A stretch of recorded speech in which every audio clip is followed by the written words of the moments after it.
what is up? And in this video, we're going to be covering automation and workflows. And I want to cover some new things in here, and I also want to just cover the basics. But of course, automation is probably the most important aspect. I like to keep things simple, very simple, fill out a form, get a text message back. That's enough for me, and that's usually enough for all of my clients. So I like to start from scratch, and I'm gonna show you guys how I do it. So you click start from scratch, and then you click create new workflow. And here you go. So the first thing I do is I always name my workflow. For this one, we're just gonna say test workflow. It's really important to name your workflows because you're gonna be using them later on or adding context to them, and you wanna make sure that you know the name of them to keep organized. And then we're gonna go to the workflow trigger. Now the trigger event is what's going to literally trigger everything else from happening. So it's extremely important that this trigger event is perfect, because if it's messed up, then nothing else is going to work. Okay, so the first one is appointment status. So this is a pretty simple one. It's whenever someone books an appointment, you can click on add filter right here, click select, and then you're gonna click appointment status is, and this is what happens when someone confirms, cancels, shows. So if you have anything that you wanna automate in terms of that, maybe go a little bit more specific inside of a calendar event,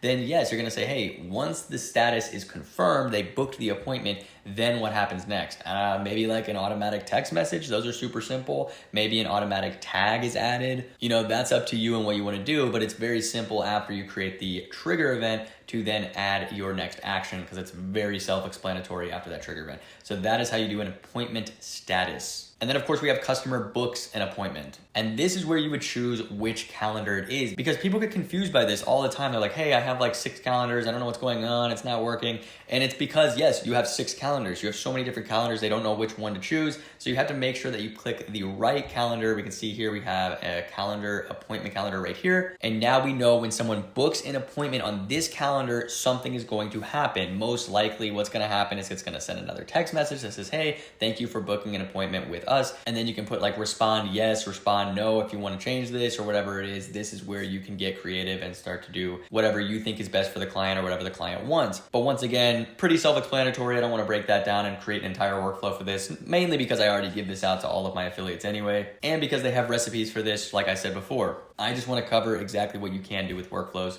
So we're going to cover those triggers real quick. The next one is a birthday reminder. Not going to break this one down too much. This is just, hey, whenever it's someone's birthday, this might work really well for like restaurants. You know, restaurants do a lot of birthday giveaways, birthday gifts, you know, eat free on your birthday, 50% off on your birthday, something like this. So pretty simple trigger event. You're going to put a birthday reminder right here. Whenever a contact flows through it and it says, hey, it's their birthday, that's when you add your first action, which is most likely going to be a text message or an email that says, hey, you can come in and claim your free whatever it is for their birthday reminder. So that's birthday reminder. Then we've got contact change. So this comes in handy sometimes whenever people are changing contacts rapidly, when they're changing like the names, the numbers, the emails. You might want to inform someone that, hey, their number changed or this changed or whatever it is. So I would probably use contact change as an internal notification and say, hey, whenever a contact is changed, I want to be notified, or I want someone in my team to be notified that, hey, this contact has changed in some way. And to go more in depth under contact change, because I think this could be used quite often, is go over to the add filter right here and then click select. And you can see all of these different options here for contact change. So the most commonly used is most likely an assigned user change. So let's say you had like 5 users under one account and a contact is talking to one of the users, but they're transferring them over to a different user. Maybe it's a different department, whatever it is. You're gonna transfer this person over. It's super easy. They're just gonna go to the contact, click assign user, and click on, you know, employee number 3. Well, how is employee number 3 going to know? They would need to know that once the contact is changed, the assigned user, it's going to then, boom, add your first action. And then it's gonna say, hey, this contact has now been assigned to you. You should probably get back with that person. Very, very powerful, something that not a lot of people know about or utilize. I think it's really, really cool. And I've used it a few times with some of my clients who have multiple employees and are constantly transferring customers over to different employees around the business. So that is how you do that section. The next one is pretty simple. It's a contact tag. You know, I think contact tags are cool. I think they're nice when you have a lot of things going on in a business and everything's crazy and you have to add a contact tag for so many different things. Maybe it's good to notify the employee, notify the business owner that, hey, a contact has been added. Or maybe once a contact tag is added to a customer, you can have so many different things happen. You can have automations occur. You can have text messages sent. For an example, this might be a little technical here, but let's say I have an automation for real estate or something like this, and I run a realtor ad, I run a house listing ad, and I say, hey, do you want to learn more about this house? And they say yes. Well, how about we easily can go in and add a tag for that person that says interested or something like this, and then that's going to maybe automatically send them somewhere else, or automatically text them this, or automatically do something that you were going to do with an interested buyer. It seems like that would be easier than having to text them, do this, do that, send them to another user. If you can just have it all automated, that's why I love automation and think it's so valuable, because you can automate absolutely everything. Then maybe you can even automate that through a custom tag right there, through a contact tag. So yes, that seems kind of crazy. Maybe there was a lot of moving parts there, but it's one of the things that I love about this. You can be creative, you can do anything that you want here, and it's just something that popped into my head just now. And then next we have custom date reminders. The custom date reminder is exactly what it sounds like. It's just reminding you of a certain date, basically just a regular reminder, calendar reminder. But this is more specific to, yes, custom dates, and maybe you have like, hey, every month on the 5th we do this, and I want to send out a note every single 5th of this month, or every first Tuesday of this month, whatever it is. Then you can send out a custom date reminder, or send out a text message or an email or this or that, or add them to a workflow. So many different things that you can do on custom dates. So that's where you would do it there. Next one is note added. I do this one a lot. I actually have a lot of workflows where notes are added. The reason I do this is because when someone fills out a form, let's say it's a real estate form again, actually let's say it's a construction form, and we have multiple different options for them to choose from. Like, hey, we have construction, but we also have land clearing, we have fence jobs, we have snow plowing, we have lawn mowing. We have so many different services we offer. Well, when the customer fills out that form and picks land clearing, we don't know what they want yet. So we have to add a note, which is what I usually do, or a task, which I can add down here later, but I usually go with notes. We add a note that says, hey, they picked this. And then it's a custom value, and it takes exactly what they picked. They picked land clearing. Then the employee or the user can easily go into that contact tab, click on the note section, and see exactly what that contact has wanted, ordered, or what they need done. I love the notes section. I think it's very valuable. And then of course, note change. This is something that just goes off of notes. When a note is changed, maybe have a notification pop up and say, hey, someone changed a note for this person. Make sure you go and check that. Then task added. I absolutely love tasks. I talk about this a little bit in my course. I use tasks all the time. I think they're really valuable. I think they're basically notes, but on steroids. So what tasks do is they're on the homepage of your Lead Connector app, so you can literally see all the tasks you have to complete for the day. This is something that I use with a lot of clients who have a lot of things going on, who have ads rolling. There's so much different things. There's so many different movements here, and they're going to get confused. So when you have tasks that are automatically added saying, hey, you need to follow up with this person. Hey, you need to do this for this person. You can add the task there, have custom values in there, and really create anything that you want through tasks. Once again, this is something you just learn over time. I think they're pretty easy to do. All of these, everything I've explained so far is extremely self-explanatory. I think people just need to know that it's there. That's why I'm making this video. The next one is a task reminder. Of course, it's just reminding you that, hey, that task was due, 2 months ago. You should probably do it. Hey, that task was due yesterday. Hey, that task's due in 3 days. Because tasks have a due date because they're tasks. So make sure that you have a reminder on there as well. Now we're over in the contact actions. This is something that I do a lot. I know a lot of people are like, hey, I'm not getting notified or this or that or whatever it is. So here's a customer replied. So whenever a customer replies, you can have a notification set. But here's something that I want to bring up because I think a lot of people mess this up and they want to put a customer reply notification everywhere. It is not necessary. Whenever a customer replies anyway, it most likely is going to notify that user if that user is assigned to that contact. So you do not need to use the customer replied for all of your workflows. You do not. Once the customer replies, it's going to notify anyway, just like a regular phone does. The customer reply workflow is really good for maybe like extremely specific things like phrases. Here you can see once a customer replies, phrases, tag doesn't have, exact match phrase, has a tag, intent type, reply to a workflow, reply channel. So this is something that we use a lot for reply channel. So if you go to reply channel here, you click on select, you're gonna see all of these different channels that they can reply on. We got call, chat widget, email, Facebook Messenger, Google My Business messaging, Instagram DM, and SMS. So this is really, really powerful when you're trying to notify people of all of these different things. Like, hey, now a customer replied on Facebook, so we're gonna have this automatically go, hey, someone replied on Facebook, here's your notification, here's your text message, so you can go back and message them back. Same with Google My Business, Instagram DM, SMS, and all those other things. But for the most part, whenever someone replies, it's going to automatically tell that user. So I actually don't use customer replied too often unless it's literally just for this chat widget, etc. The next one is form submitted. I'm not gonna go into this. I go into this constantly on all of my videos. I feel like I mentioned form submitted. This is just when you create a form on a website and someone submits it, it's going to do what? Trigger an event for all these different things to happen. So we're gonna skip that one. Order form submission. Of course, if you guys have taken the course already, you know exactly what this one is too, because you have this. Order form submission is whenever you have an order form on your website, whether it is a product or service, whatever it is. Once it's submitted, what happens? Well, you're going to probably send a text message or an email or a notification that says, hey, you just got an order, and then the customer that ordered it should probably get something too, a login or whatever it is. So once again, pretty self-explanatory there. And then we've got survey submitted. I don't really mess with surveys too often, but I know a lot of clients like to have that as an option. So what's going to happen when a survey is submitted? Maybe add them to a new workflow, maybe send them another text message, something like that. But that's going to happen when a survey is submitted and it is connected to that trigger event. Then you're going to create all of the actions below it, which we're gonna get to after this. Trigger link clicked. I don't really use trigger links anymore. I think they're kind of outdated. I think everyone's using workflows now. Everyone always asks me, where do I find triggers? Well, you're probably not gonna be able to see them for much longer. Everyone's using workflows. So don't know how much longer the trigger link click is going to be there. I have personally never used it. And then we got the Twilio validation error. Once again, not sure if this one's gonna stay on here either. I know Twilio is getting kind of used in a different format with GoHighLevel. You will soon not have to use Twilio at all, not have to log in, not have to create an account. I cannot wait for this. GoHighLevel actually just released this yesterday on their YouTube channel, so go check that out if you haven't. And then, so we're gonna probably skip that one as well.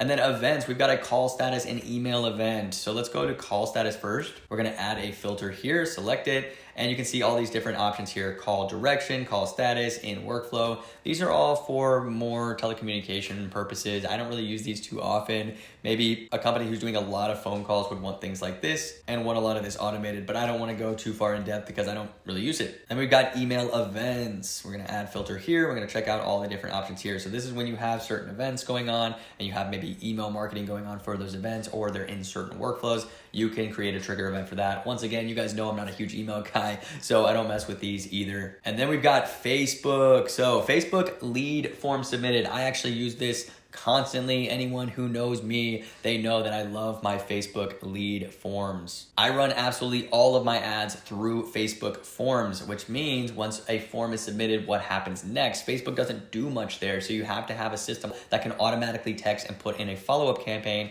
for all of these leads to immediately get back with you and for you to immediately get back with them, because people on Facebook have the attention span of a freaking rock. So if you miss them in that first 2 minutes, they're gone. They're on to the next thing. You have to be able to text them within the first 60 seconds or they are gone. That's why I absolutely love Facebook lead form submitted. And then we've got memberships. So this goes really well with my last YouTube video, which was about courses and memberships, creating courses from scratch. And you can see here, this is how you're going to offer certain access, how you're going to do categories completed, membership for new signups, all of these user logins, product completed. So this is really, really cool. If you want something super, super in-depth, you want a course that says, hey, once you've completed all the steps, like a product completed trigger, we're gonna send you another course. We're gonna do this. We're gonna send you a text that congratulates you and sets up a call immediately with us. Maybe something like that. These are really, really cool automations. You can make your course as in-depth and as professional as you can possibly believe inside of all these membership access triggers. You can also do a product access removed and a product access granted, which is really cool. Now we're gonna scroll down here to the opportunities tab. Once again, not a huge fan of opportunities. I think they kind of confuse some people, but I do use them for my own business because I think they are really good for organizational purposes if you understand them. But if the client doesn't understand them, they're gonna be very confused. So make sure that they understand opportunities. If they want to do it, it's going to be very hands-on. That's another thing that I kind of avoid, is whenever the client has to be extremely hands-on, I immediately see that as a red flag that, hey, they're probably not going to be hands-on. I have to automate everything inside of the system. So once you get into the opportunities tab and the workflows for that, it's going to be way more advanced. But maybe I can make a video completely on opportunities. I just couldn't do that now because it would take like 30 minutes. But for now, if you want to do automated opportunities, saying like, hey, we have a construction site, this one's going to be about $50,000 in revenue. We want to add that as an opportunity. And whenever that is a closed opportunity inside of that pipeline, we want to do what? We want to, send a message. We want to add it to our, our pipeline again. We want to add it to this, want to add it to close, whatever it is, you're automating absolutely everything inside of that opportunities tab. I could go on for hours on that because it gets very technical when you start messing with opportunities and workflows. And then of course we have the payments invoice. This is actually pretty new. So if you click on invoice here, a lot of businesses want to do the text to pay offer. So if you're going to offer them Stripe and all these integrations, PayPal, whatever it is, you can now create invoices for them, or they can create invoices for themselves. And then of course, when you have an invoice status is, let's say, sent or paid, let's say paid, then you can have an automatic text sent out that says, hey, they paid their invoice, they're ready to get that service or product, whatever it is. So very cool, absolutely love that feature. Waited a very long time for that feature actually, but that is the invoice feature. And then lastly, we have the Shopify triggers. These are gonna be the abandoned checkouts, the orders placed, the orders fulfilled. So all of these different things inside of Shopify. If you're integrating Shopify, very self-explanatory stuff. Maybe once an order is placed, you want to send out an automatic text message, which Shopify does not do. They send out automatic emails, but not text messages. I would love if a business would text me about my product when it was coming, because I think that's the most difficult part, is having to go back and forth on email all the time. Just text me. I think that'd be really cool. So if you have anybody that's doing Shopify or online orders, definitely check out the Shopify triggers. And now we're going to cover the actions. So the actions are kind of crazy. There's clearly a lot of them here, and I'm going to cover them pretty quickly here. We've got send email and send SMS. These are obviously the most commonly used actions. Like if we go to send SMS here, you can see we have the action name. We have a template if we have an SMS template that we want to use. And then of course the message, we can type in anything that we want. Usually I type in hey, and then I go to the custom value, contact's first name, hey, contact first name. Then I typed in, are you still interested in our services? You know, something like this. Obviously I wouldn't do it just like this, but I would change it up a little bit depending on the business, depending on the client. But this is how you do an automatic text message. Then you'll scroll down. You can test it out right here, make sure it all goes through and all works. You can even check the statistics over here in the right if you've been running this workflow for a while and you want to see how many delivered, how many didn't, how many are clicked, how many failed.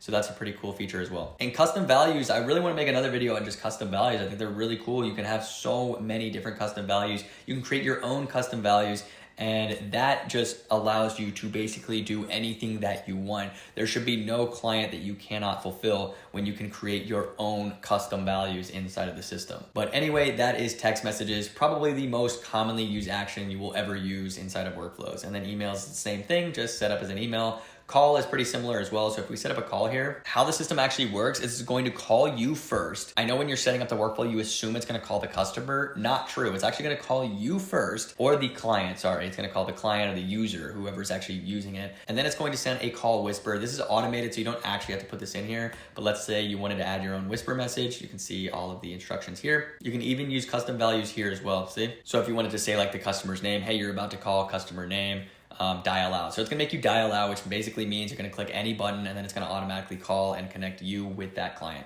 So very, very cool. I actually use this not too often, but every once in a while. I use it for calendars. You know, whenever someone books an appointment, what's gonna happen? Well, as soon as that appointment is ready to go and it's a call appointment, I have it automatically call myself so that I'm ready for the call, and then I dial out and immediately calls them. So perfect timing, everything works great on both ends. So that is how you do a call. The next one's gonna be a voicemail. I mean, if you want to upload your own voicemail file, have this automatically sent out to a bunch of people or a bunch of contacts, you can do that as well. Next one, we've got Messenger. This is for a Facebook Messenger. You can see it looks the exact same as the text message SMS template.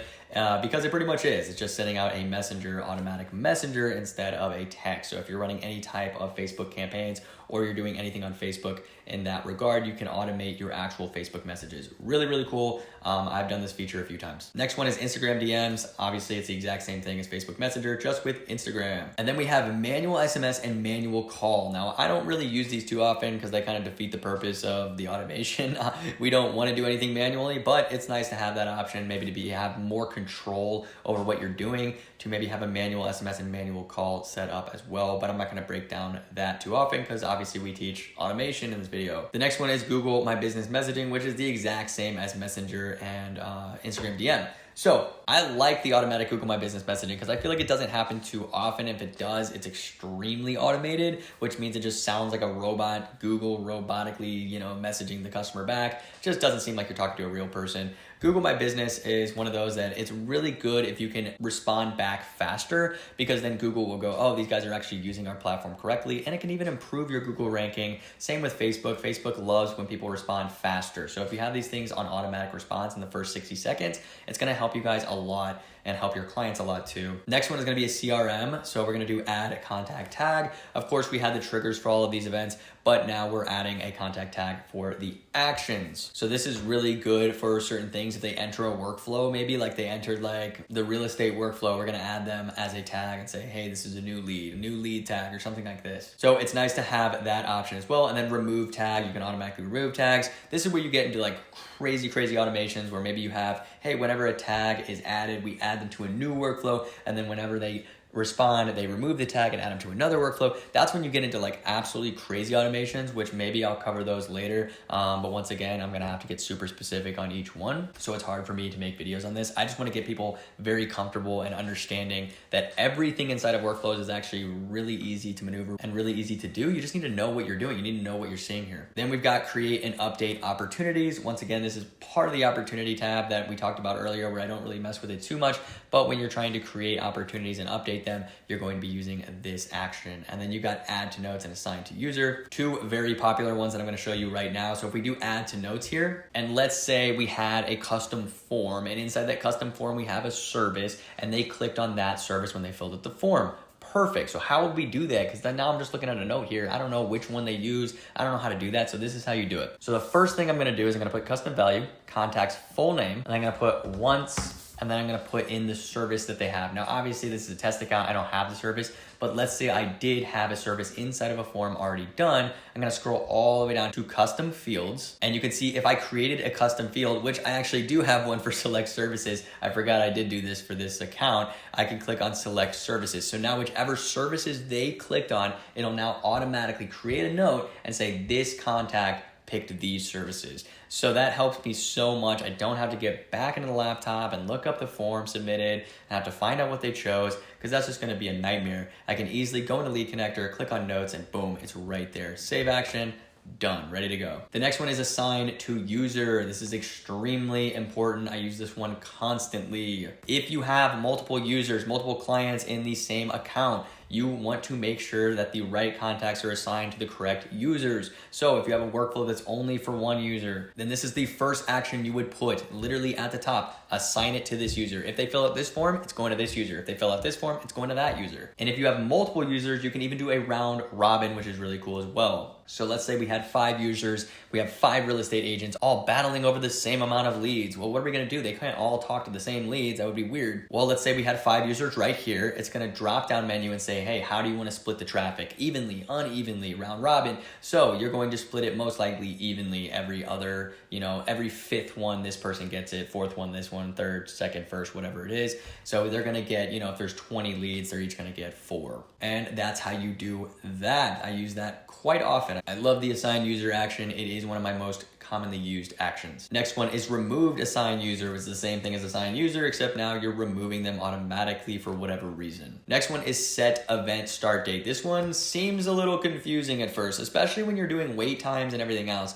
Now there are recipes, there are things that you can use to see exactly how it's done. So I'm not gonna go too crazy into this, but let's say there's an event for whatever reason. I've done this before for clients. They have certain events like once a week or whatever it is, and they wanna send out reminders for those events. So you're gonna select the event, custom field, specific day, time. Most of the time it's gonna be a specific date/time.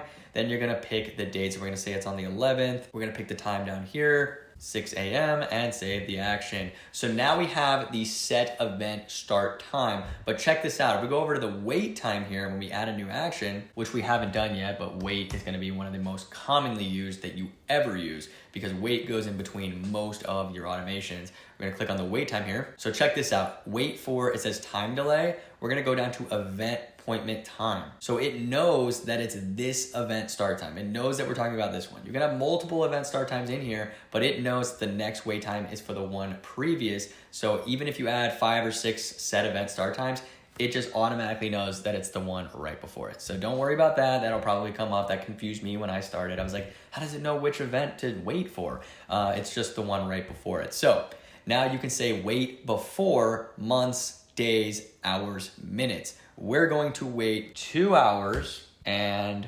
30 minutes before the event to send out a text message about that event. Or maybe 1 day and 2 hours, whatever it is. This is just an example. 1 day. And then you can even do skip all outbound communication actions till the next event start date. So what this means is if someone's entering the workflow and they enter this workflow. So let's say we have 1 day, 2 hours and 30 minutes. They enter at 1 day, 2 hours, 29 minutes before the event time. Guess what's gonna happen? They're not gonna receive the text because we skipped all outbound communications. So you can either do that or move to next step, whichever one you wanna do. So that's another thing that you need to have in place. You need to understand that that's going to happen if they enter the workflow after the time has already passed. And what will we do next? We'd of course add an SMS. So I'm gonna do that real quick. And I'll say event is almost live. Obviously I would be way more specific. Say, hey, you got 2 more hours until the event goes live, whatever it is, be there, get your tickets. Who knows what this is for, but we're gonna save that action.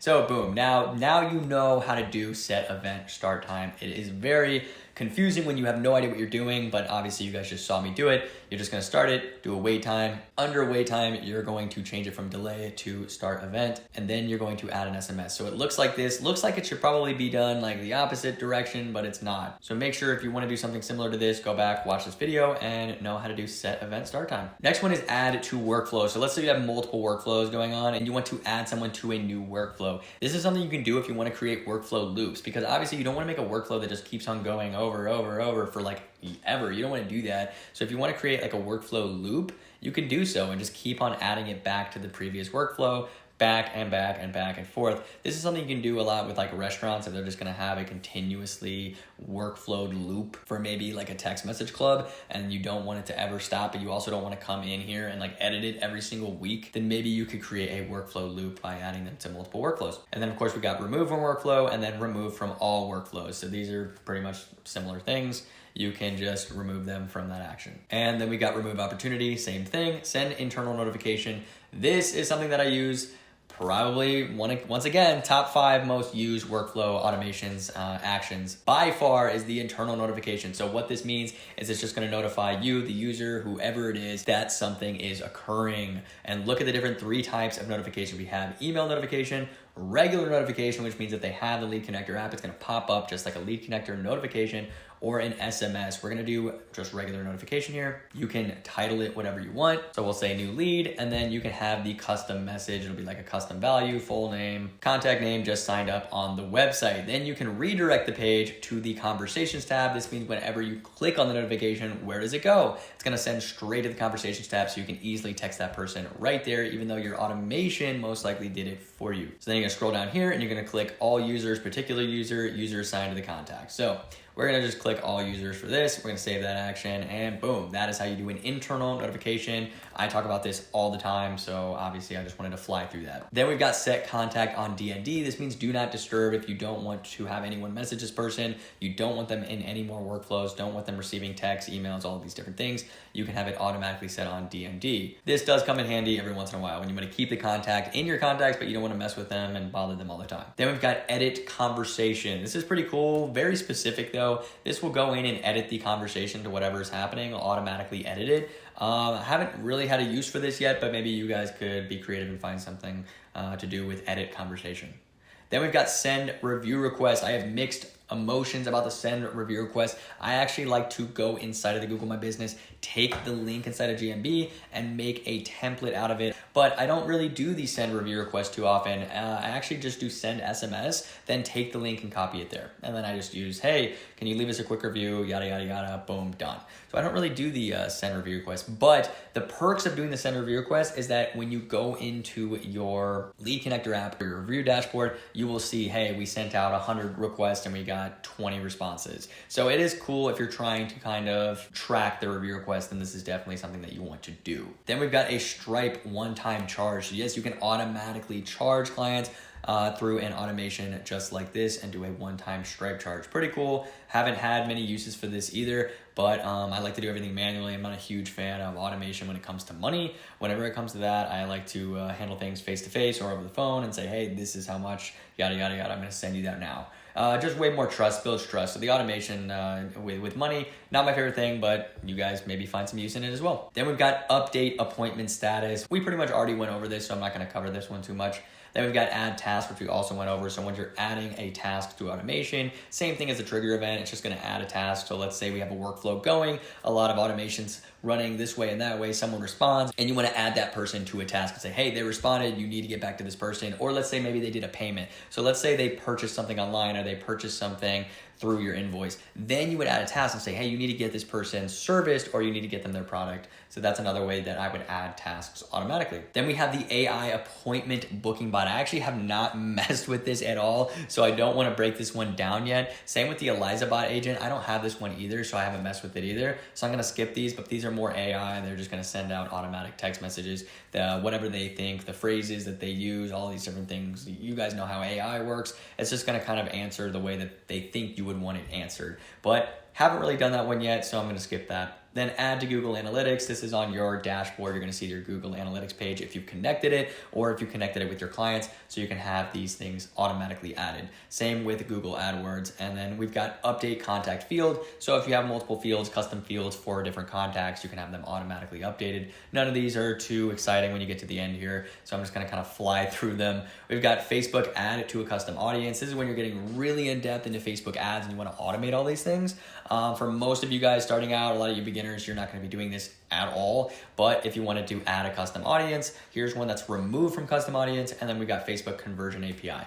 All things I'm going to clearly skip. These would be completely different videos for way more high tech and advanced people that are going to be using these things. Then of course we have the membership actions, the membership grant offer, and the membership revoke offer. We saw these in the trigger events, but this is how you do them as an action. And then we have conditions and workflows, the if else. So the if else is something I see in a lot of more advanced workflows. I actually don't mess with them. You guys know me. I'm a very, very simple person. I like to set everybody up in the most simple way possible. All my clients can easily see my workflows and know exactly what's going on. So I don't really mess with the if else feature too often. I need to go look more in depth in that because I know people are using it like crazy. I just know it's more advanced and I haven't really messed with it too much. And then of course the wait time is one of the most, if not probably the most commonly used action ever. It goes in between, literally we've already used it twice just as an example. It goes in between a lot of your workflows. So we're gonna do the wait time for that. And we already kind of discussed that. So I'm gonna move on. And then we've got webhooks. If you guys are doing any type of webhooks, this usually you would have like Zapier or something else